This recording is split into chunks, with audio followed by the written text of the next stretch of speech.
Bonjour à tous, j'espère que vous allez très bien en ce début de l'année. Je suis très heureuse de vous retrouver pour notre nouvelle série quotidienne du mois de décembre. En attendant ce foutu Noël, c'est un anti-calendrier à recueil de nouvelles écrit par Jérémy Kalaski. Très bon épisode.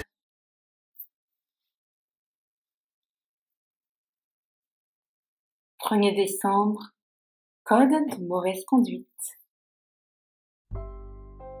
Bien souvent, on m'alpague dans la rue pour me demander « Comment fait-on pour se faire remarquer lors des repas de Noël ?» La réponse est simple et somme toute évidente. Faire capoter la soirée de Noël de vos hôtes. Plusieurs années après, les convives et les organisateurs en reparleront toujours et peut-être même en souriant. Le mieux est d'être invité à une soirée de Noël de la haute société londonienne. La bonne société anglaise est pleine de traditions. Christmas carols, Sapin de Noël, Boxing Day, cadeaux, dinde. Faites tout pour être invité à un maximum de réveillons de Noël et allez à celui qui vous ennuiera le plus avec les invités les plus assommants. Si c'est une soirée épée, tant mieux. Ah, pardon, j'allais omettre de vous prévenir qu'il ne faut en aucun cas annoncer aux autres organisateurs de soirées de Noël qui vous ont convié votre nom de nom. Offensez le plus de monde possible. Pour cela, plusieurs étapes. 1. La préparation. Préparez minutieusement la soirée. Achetez-vous un complet ridicule avec des trous ici et là que vous pourrez dénicher assez aisément dans les marchés aux puces de la capitale anglaise. S'il est dépareillé, c'est encore mieux. Bariolé, je vous tire mon chapeau. Troué à l'entrejambe, je vous applaudis et vous siffle. Canaille. Ne vous coiffez pas. Ne vous nettoyez pas le visage depuis le matin. Il faut faire à l'autre qui vous reçoit que vous venez de vous réveiller. Si vous avez la malchance de ne pas avoir de pellicule, salez-vous les épaules. Ne vous rasez pas au mal en laissant quelques touffes de poils ici et là. Ça ne fait pas très propre sur soi et lorsque vous ferez la bise, ça piquera. Achetez des cadeaux loufoques. Bottes d'allumettes, briquets de premier prix. Si ça ne leur plaît pas, vous pourrez toujours brûler les rideaux avec. Je plaisante. Enfin, presque. N'oubliez surtout pas d'acheter une petite bouteille de vodka. Vous en aspergerez le col de votre chemise et un peu votre barbe mal rasée. Vous aurez l'air d'un parfait alcoolique. 2. La soirée. Ne venez surtout pas en retard. Seuls les rustres le font. Ne venez pas à l'heure non plus. Seuls les gens sans personnalité venant le font.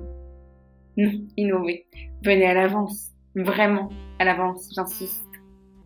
Avec 2 heures d'avance, installez-vous sur le canapé du salon et regardez les maîtres des lieux préparer la table. Surtout, n'écartez pas encore les jambes. Vous devez avoir un trou dans votre pantalon, vous vous en souvenez? Et oui, nous devons garder cet effet pour plus tard, quand tous les invités seront présents. Indiquez à la maîtresse de maison qu'elle a oublié de faire quelque chose. Donnez des directives. Ça a toujours le don d'énerver. Goûtez le repas et affirmez que ça manque de saveur. En cuisine, les maîtres de maison seront au bord de la crise de nerfs. Attendez un peu et dites à la femme de votre hôte quelques minutes seulement avant l'arrivée des invités. Votre maquillage aux yeux n'est pas le même à droite qu'à gauche. Je vous préviens, il y aura quelques grognements, voire des cris étouffés. Ne vous inquiétez pas. Profitez de la situation. C'est le réveillon de Noël et ce jour-là, les gens sont plus patients qu'à l'accoutumée avant de mettre une personne à la porte. Lorsque les invités seront tous présents, parlez avec tout le monde. Le but étant de mieux connaître ses cibles. Sont-ils travaillistes ou conservateurs? Sont-ils mariés ou divorcés? Remariés?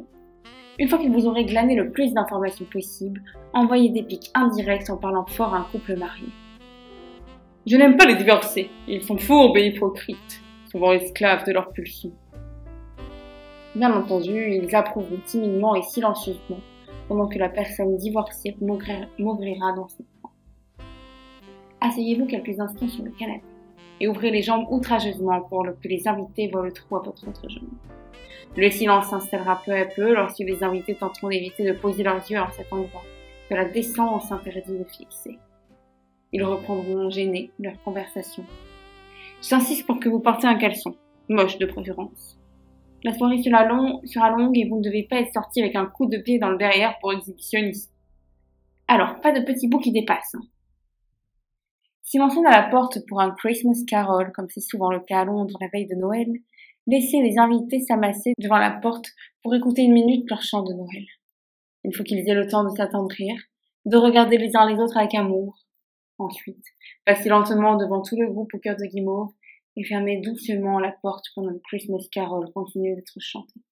Enfin, déclarez innocemment « On se met à table ?» À table. S'il y a des enfants assez jeunes, regardez-les discrètement avec un regard de fou sans que les adultes vous voient. Ils doivent être tétanisés.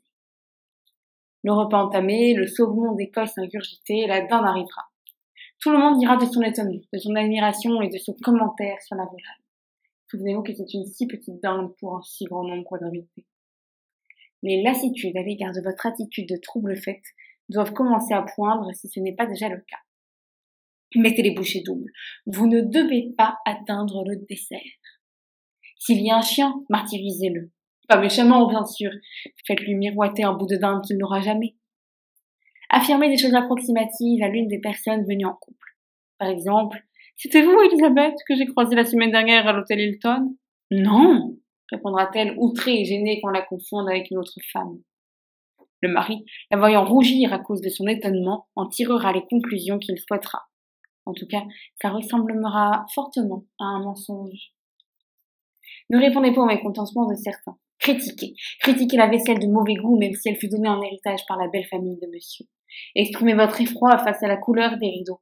Partagez votre dégoût de la décoration des lieux. Et ensuite, fixez la coiffure de madame, longuement, sans rien dire. Allez-y, parlez vulgairement. Le « qu'est-ce qu'on se fait chier ici » est toujours bienvenu. C'est simple, précis et concis. S'ils sont civilisés, personne ne mettra son poing dans votre visage. Mais ils seront échaudés à point pour votre chef-d'œuvre. Ce chef-d'œuvre de trouble-fête est le suivant. Parlez aux enfants directement à table et dites le plus naturellement du monde. Vos parents vous ont menti, le Père Noël n'existe pas. Ce sera du plus bel effet. On vous mettra dehors manu militari et vous aurez gagné. Sinon, si vous sont retors, ouvrez votre paquet cadeau devant tout le monde et jouez avec vos allumettes. Mettez le feu aux serviettes si nécessaire. 2 mots. Amusez-vous. 3. Les jours suivants. Les jours suivants seront propices à votre repos. Le jour de Noël, restez vous-même. Et lors du Boxing Day, dépensez tout votre argent durement gagné toute l'année. Ensuite, déblatérez à qui veut l'entendre des sottises sur vos hôtes d'un soir et de leurs invités mal éduqués. Donnez une mauvaise impression. Critiquez-les. Ils vous ont quand même mis à la porte à la veille de Noël, bon sang. Ils auront une mauvaise réputation, quoi qu'ils disent pour se défendre. Je dois vous mettre en garde. Cela ne fonctionne que si vous êtes gentil le reste de l'année. En quel cas, si vous êtes un beau salaud, vos interlocuteurs comprendront vos hôtes et exprimeront de la compassion à leur égard. Soyez sournois. Cela demande de l'endurance et une volonté sans faille toute l'année. Si par hasard vous estimez que ce n'est pas sympathique du tout, faites tout l'inverse de ce que je vous ai raconté depuis le début et vous serez un invité des plus agréables. Mais n'oubliez pas, amusez-vous!